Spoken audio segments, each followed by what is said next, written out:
ายดีทุกคน อันนี้เป็นแผนที่และกฎระเบียบของบ้านดอนแดงเพิ่นเฮ็ดใส่กับน้องป่านี่น้องเพิ่นว่าน้องป่าฟ้านี่อันนี้แล้วแม่น้องป่าฟ้าอยู่เมืองจำพรแขวงสวรรณเขตปัจจุบันนี้ก็มีป่าฟ้ากระลายอยู่ได้เพราะว่าเข้ามามื้อนี้มันอากาศร้อนๆได้เป็นเวลาอยู่ประมาณ12 โมงกว่าๆนี่แหละอากาศจะร้อนและฟ้าเพิ่นจะขึ้นนี่มันขึ้นเวลาตอนแดดบ่ายๆเพิ่นจึงขึ้นมาให้เบิ่งเนาะอันนี้เป็นจำนวนหนึ่งที่ว่าเอาข้าวนมหรือว่าเอาหัวอาหารให้ปลาหน่วยแหละมันจะแฝงมานำปลาน้อยขึ้นมาให้เบิ่งนี่เด็กอันนี้เพิ่นว่าน้องว่าน้องปลาฟ้าก็สมว่าน้องปลาฟ้าอยู่ได้ก็กว้างเติบประมาณอยู่ประมาณฮอด100 กว่าเมตรมนหนพุ่นได้อันนี้บริเวณน้องนี่แต่ว่าปลาฟ้านี่ก็จำนวนหลายเพิ่นถามเพิ่นว่าเพิ่นจะจัดเป็นในคณะหมู่บ้านเพิ่นมาประจำแต่ละมื้อแล้วก็แต่ละมื้อนักท่องเที่ยวก็มาหลายอยู่ถามเพิ่นนะแต่ก่อนเฮาจะได้เข้าไปนี่มันก็จะทานประตูแล้วมันก็สิเสียเงิน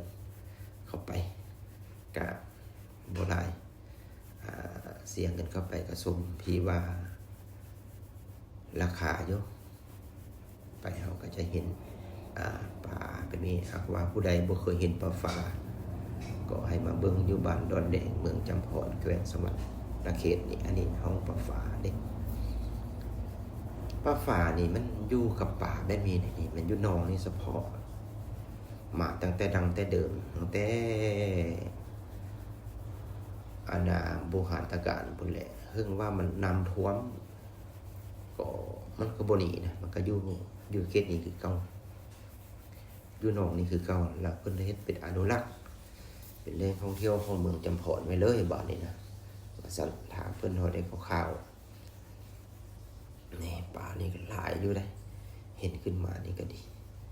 นี่น้ำนี่ก็บ่เปื้อนแล้วก็บ่ใสแล้วมันก็เป็นแบบนี้แหละตลอดปีเลยนี่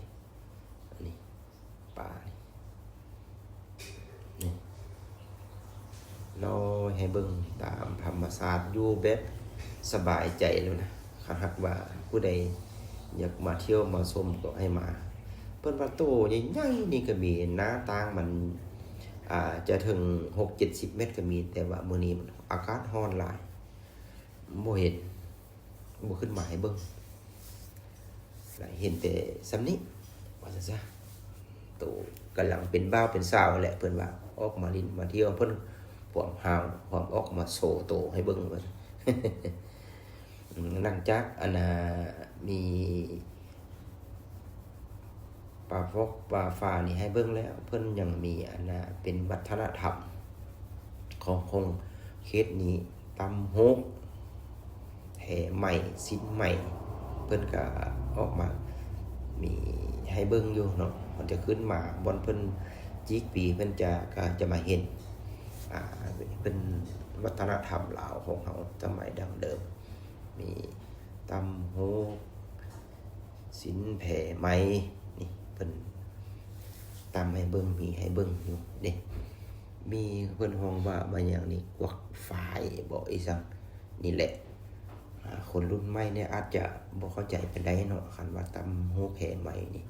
คันรุ่นเก่านี่ก็จะฮู้ดีนี่มันมีกระสวยเพิ่นว่าแล้วก็มีลอดตำนี่แผ่นี่เด็ดๆคันหากว่าผู้ใดมีเวลาแถวนี้อันนี้แผ่อีโก้เพิ่นว่ามาเที่ยวมาชมเมืองเด้อเมืองจำพรแขวงสวรรณเขตมีหลายอย่างให้เบิ่งอยู่ได้นอกจากนั้นแล้วก็มีดงลอกดงลีอีหยังมันอยู่นี่ใกล้ๆกันนี่เฮามาเทื่อเดียวคุ้มค่าเนาะ บายกลับได้บัดนี้บายบายสิกลับไปดงลิงบัดนี้